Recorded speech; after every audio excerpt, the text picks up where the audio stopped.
বাবর আজম বাদ, মোহাম্মদ রিজওয়ান বাদ।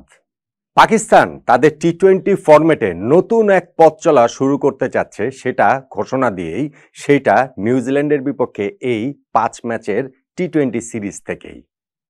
কিন্তু প্রথম ম্যাচেই তাদের যেই রিয়েলিটি চেকের মুখোমুখি হতে হলো, যেমন বাস্তবতার মুখোমুখি তাদের হতে হলো, এইটা পাকিস্তানকে কিছুটা হলেও, কিছুটা না অনেকটাই হতভম্ব করে দেওয়ার জন্য যথেষ্ট।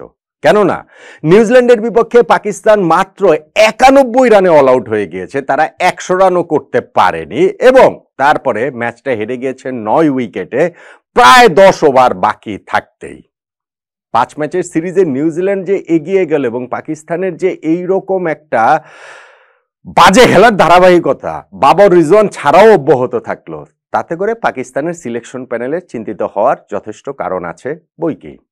এই যে ম্যাচটা হলো ক্রাইস্টচার্চে, সেই ম্যাচে আপনি আসলে টার্নিং পয়েন্ট কোনটাকে বলবেন আমার সঙ্গে মিলিয়ে নিতে পারেন। দেখুন, প্রথমত পাকিস্তান 91 রানে অল আউট হয়ে গেছে, ম্যাচ ওইখানটাতেই শেষ। এই 91 রানে অল আউট হয়ে যাওয়া মানে নিউজিল্যান্ডের মাটিতে পাকিস্তানের সর্বনিম্ন রানে অল আউট হয়ে যাওয়া টি-20 ফরম্যাটে।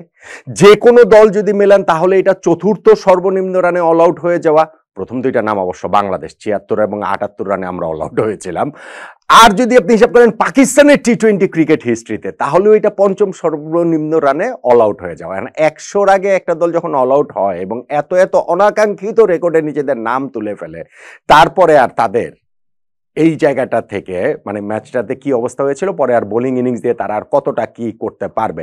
নিউজিল্যান্ডের ওই যে রানটা চেস করতে নেমে তাদের কোনোই অসুবিধা হয়নি। টিম সেইফার্ড এবং ফিন অ্যালেনের ওপেনিং পার্টনারশিপ হয়েছে 53 রানের, যেইখানটাতে 44 রানই করেছেন সেইফার্ড। সেই সেইফার্ডকে আবরার নয় আউট করেছেন, কিন্তু তারপরে ওই রবিনসন এবং অ্যালেন মিলে নিউজিল্যান্ডের জয়টা নিশ্চিত করেছেন 9 উইকেটে এবং সেইটাও জাস্ট ইনিংসের মাঝপথটা পেরিয়েছে মাত্র 10.1 ওভারে। অর্থাৎ 120 বলের ম্যাচে 61 বল খেলে 59 বল হাতে রেখেই নিউজিল্যান্ড তাদের জয়টা নিশ্চিত করেছে। ফলে এই নিউজিল্যান্ডের ব্যাটিং ইনিংস বা পাকিস্তানের বোলিং ইনিংসের জায়গা থেকে টার্নিং পয়েন্ট খোঁজার চেষ্টাটাই অর্থহীন।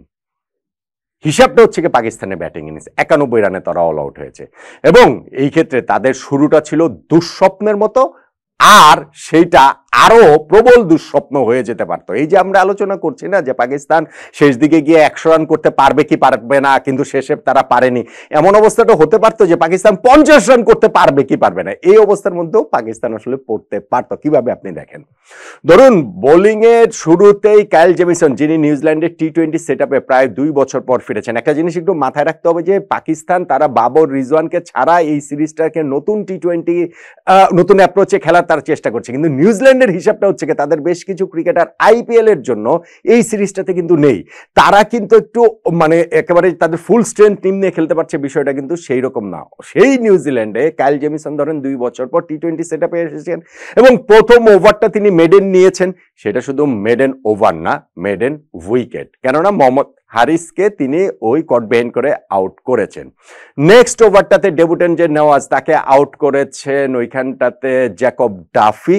আর থার্ড ওভারটাতে গিয়ে মানে 2 ওপেনারের 2জনই 0 রান আউট। পাকিস্তানের টি-20 হিস্ট্রিতে সেটা আবার দ্বিতীয়বারের মতো ঘটলো এবং 0 রানেই 2 উইকেট চলে গেছে। আর কাইল জেমিসন যখন মোহাম্মদ ইরফানকে থার্ড ওভারটাতে আউট করলেন, তখন পাকিস্তানের অবস্থা হচ্ছে গিয়ে যে 1 রান তুলতেই 3 উইকেট হারিয়ে ফেলেছে। এর চেয়ে খারাপ শুরু আর কিভাবে হতে পারে।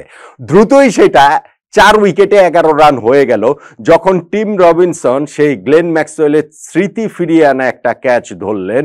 গ্লেন ম্যাক্সওয়েল এবারে যে চ্যাম্পিয়ন্স ট্রফি হয়েছে সেখানে যে 3টা ক্যাচ ধরেছেন, সেইটা তো একটা নতুন স্ট্যান্ডার্ড সেট করেছে এবং সেই স্ট্যান্ডার্ড অনুযায়ী টিম রবিনসনও ব্যাকওয়ার্ড পয়েন্টে দাঁড়িয়ে সাদাব খানের একটা অসাধারণ ক্যাচ অসাধারণভাবে তিনি আসলে লুফে নিয়েছেন। 11 রানে 4 উইকেট পাকিস্তানের শেষ। পাকিস্তানের টি-20 হিস্ট্রিতে এই চতুর্থ উইকেটের পতন এত কম রানে কখনোই ঘটে নাই এবং আমি বলছিলাম না অবস্থা আরো খারাপ হতে পারতো, কেননা 11 রানে 4 উইকেটটা খুব সহজে 16 রানে 6 উইকেট হয়ে যেতে পারতো।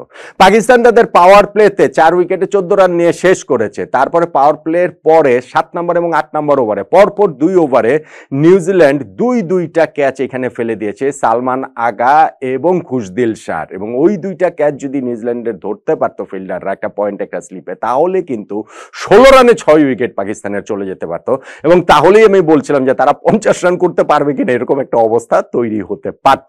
সেটা হয়নি। ওই লাইফটা কাজে লাগিয়ে পাকিস্তানের এই টি-20 ফরম্যাটে ক্যাপ্টেন সালমা আগা এবং খুশদিল শাহ তাদের পার্টনারশিপ 46 রানের হলো, পাকিস্তান কিছুটা সামাল দেওয়ার চেষ্টাটা করে নিলেন। স্পেশালি ব্রেসওয়েলকে যখন পরপর 2 বলে 2টা ছক্কা মারলেন আগের ওভারটাতেই, কিন্তু ভেরি নেক্সট ওভারে ঈশ্বরদীর মানে ছক্কা মেরেছিলেন খুশদিল শাহ, আর ভেরি নেক্সট ওভারে ঈশ্বরদীর বলে রিভার্সিভ করতে গিয়ে ওইখানে হচ্ছে গিয়ে ক্যাচ দিয়ে আউট হয়ে গেলেন সালমান আগা। আর নেক্সট ওভারে খুশদিল শাহ তিনি আউট হয়ে গেলেন। ওইখানটাতে হচ্ছে গিয়ে একটা ওভারের জন্য ডাফিকে ফিরিয়ে আনা হয়েছিল এবং সেই ওভারটাতেই উইকেটটা তিনি তুলে নিলেন, ব্রেক থ্রুটা দিয়ে দিলেন। এখন পরপর 2 ওভারে যখন আবার এই 2 সেট ব্যাটসম্যান আউট হয়ে গেল, তখন আবার পাকিস্তানের ওই হিসাবটা চলে আসলো 100 তারা করতে পারবে কি পারবে না। পারেনি তারা, শেষ পর্যন্ত তারা 100 করতে পারেনি। শেষ পর্যন্ত তারা মাত্র হচ্ছে গিয়ে 91 রানেই গুটিয়ে গিয়েছে। 91 রানেই তারা আসলে অল আউট হয়ে গিয়েছে। আর এই 91 রানে যখন তারা অল আউট হয়ে গিয়েছে, তখন তো এই রান তারা করে জেতাটা নিউজিল্যান্ডের জন্য মোটেই কোনো প্রবলেমেটিক ব্যাপার ছিল না এবং সেটা হয়নি। 5 ম্যাচে টি-20 সিরিজে নিউজিল্যান্ড 1-0 ব্যবধানে এগিয়ে গেল। পাকিস্তান তাদের বাবর এবং রিজওয়ানকে ছাড়া নতুন অ্যাপ্রোচে যে টি-20 খেলা শুরু করেছে, সেই জায়গাটাতে যখন এইখানটাতে তাদের ব্যাটিং ইনিংসে স্পেশালি এইরকম কলাপস হয়, স্পেশালি শুরুতে এরকম কলাপস হয়, 0 রানে 2 উইকেট, 1 রানে 3 উইকেট, কিংবা 11 রানে 4 উইকেট, যেটা 16 রানে 6 উইকেট হতে পারত, তখন কি পাকিস্তান এই যে শুরু করতে না করতে বাবর রিজওয়ানের অভাব অনুভব করা শুরু করবে, মানে তাদেরকে ছাড়া? আচ্ছা যাক, সেটা পরের বিষয়, পরেরটা। কিন্তু এই ম্যাচটাতে তাহলে টার্নিং পয়েন্ট কোনটা? খুব সহজ, পাকিস্তানের ব্যাটিং ইনিংসের শুরুটা। পাকিস্তানের ওই যে শুরুতে যে 11 রানে 4 উইকেট হারিয়ে ফেলেছে, সেইটাই পাকিস্তানকে ম্যাচ থেকে ছিটকে ফেলেছে। ওইখান থেকে তারা আর রিকভার করতে পারেনি। আমার মনে হয় আমার এই টার্নিং পয়েন্টের সঙ্গে আপনারা সবাই একমত হবেন। 0 রানে 2 উইকেট, 1 রানে 3 উইকেট, 11 রানে 4 উইকেট, ওই জায়গাটাতেই পাকিস্তান ম্যাচ হেরে গেছে, ওই জায়গাটাতেই নিউজিল্যান্ড ম্যাচ জিতে গিয়েছে, তাই তো?